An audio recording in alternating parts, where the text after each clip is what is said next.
আসসালামু আলাইকুম প্রিয় অষ্টম শ্রেণীর শিক্ষার্থীরা, আগের ভিডিওতে আমরা উদাহরণের কাজগুলো বুঝিয়ে দিতে চেষ্টা করেছিলাম। আজকের ভিডিওতে আমরা অনুশীলন 2.1-এর অঙ্কগুলো নিয়ে আলোচনা করব। অনুশীলন 2.1-এ প্রথমে আমরা 1 নং দাগটা দেখব। 1 নং দাগে রয়েছে একটি পণ্যদ্রব্য বিক্রি করে পাইকারি বিক্রেতা 20%। আমরা জানি পার্সেন্ট থাকলে আমরা 100/20 লেখা যায় এবং খুচরা বিক্রেতা 20% লাভ হয়।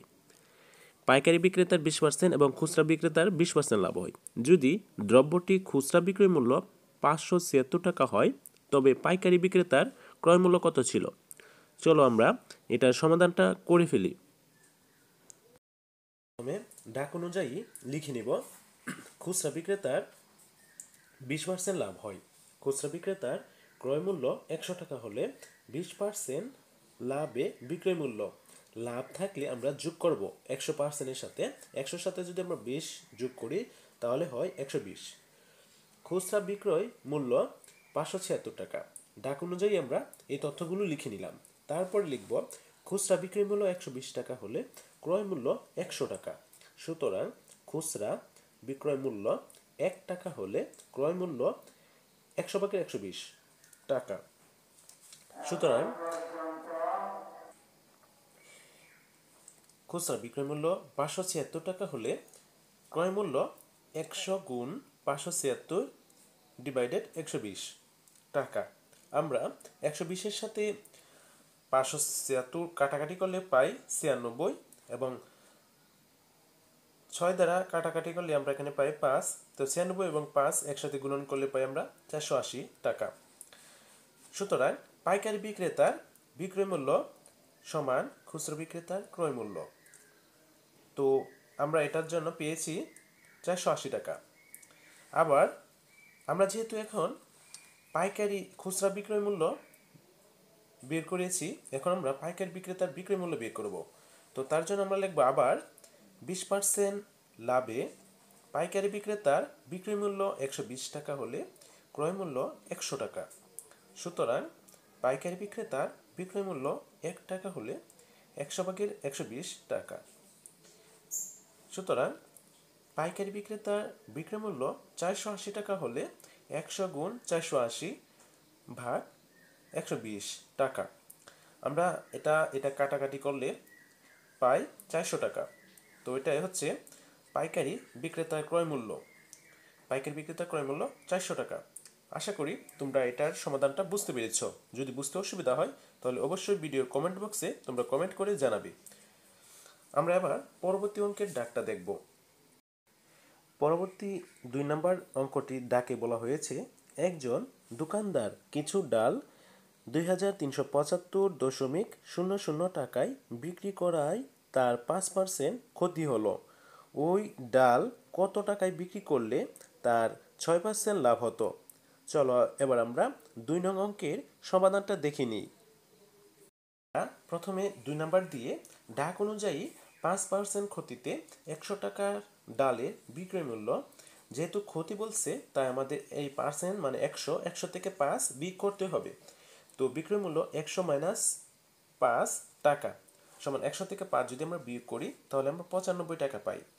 আবার 6% লাভে 100 টাকার ডালের বিক্রয় মূল্য, এখন বলছে লাভ তাই এখানে যোগ হবে, আর পার্সেন্ট মানে 100 আর 6, তো 100-র সাথে 6 যোগ হবে, তো 106 টাকা সমান 106 টাকা লিখলাম। ক্ষতিতে বিক্রয় মূল্য 95 টাকা হলে লাভে বিক্রয় মূল্য 106 টাকা।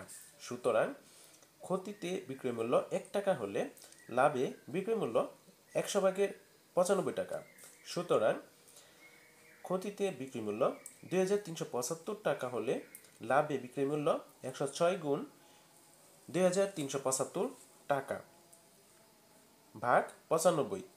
তো আমরা 95 দিয়ে উপরের দুটি সংখ্যাকে কাটাকাটি করলে আমরা পাই 2650 টাকা। সুতরাং ডাল 2650 টাকায় বিক্রি করলে 6% লাভ হতো। আশা করি তোমরা বুঝতে পেরেছ। অসুবিধা হলে অবশ্যই ভিডিওর কমেন্ট বক্সে কমেন্ট করে জানাবে, বুঝিয়ে দিতে চেষ্টা করব। এবার আমরা পরবর্তী অঙ্কের দাগটা দেখব। পরবর্তী 3 নম্বর অঙ্কটির দাগটি দেখো। 30 টাকায় 10টি দরে 15টি দরে সমান সংখ্যক কলা ক্রয় করে সবগুলো কলা 30 টাকায় 12টি দরে বিক্রি করলে শতকরা কত লাভ বা ক্ষতি হবে? চলো এবার আমরা 3 নম্বর অঙ্কের সমাধানটা দেখে নিই। আমরা 3 নম্বরের ডাক অনুযায়ী 10টি কলার ক্রয় মূল্য 30 টাকা, সুতরাং একটি কলার ক্রয় মূল্য 10/30 টাকা। 10 দিয়ে যদি আমরা 30কে ভাগ করি তাহলে 3 পাই আমরা। এখানে টাকা বসিয়ে দেব। তো আবার 15টি কলার ক্রয় মূল্য 30 টাকা, সুতরাং একটি কলার ক্রয় মূল্য 15/30 টাকা। আমরা 15 দিয়ে 30কে কাটাকাটি করলে এখানে 2 টাকা পাবো।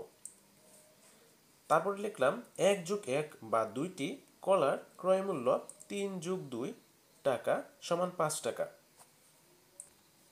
তারপরে আবার 12টি কলার বিক্রয় মূল্য 30 টাকা, সুতরাং একটি কলার বিক্রয় মূল্য 12/30 টাকা। সুতরাং 2টি কলার বিক্রয় মূল্য 30×2/12 টাকা। আমরা 12 দিয়ে যদি উপরের সংখ্যা দুটিকে কাটাকাটি করি তাহলে 5 টাকা পাবো। সুতরাং কলার ক্রয় মূল্য ও বিক্রয় মূল্য সমান। তারপরে আজকের ভিডিওতে আমরা 1, 2 এবং 3 নং অঙ্কের সমাধানগুলো তোমাদের বুঝিয়ে দিতে চেষ্টা করেছি। পরবর্তী ভিডিওতে আমরা 4 নং থেকে শুরু করব। তো আজকের ভিডিওটি এই পর্যন্তই। পরবর্তী ভিডিও দেখার আমন্ত্রণ জানিয়ে শেষ করলাম। সবাই ভালো থাকো, সুস্থ থাকো, আল্লাহ হাফেজ।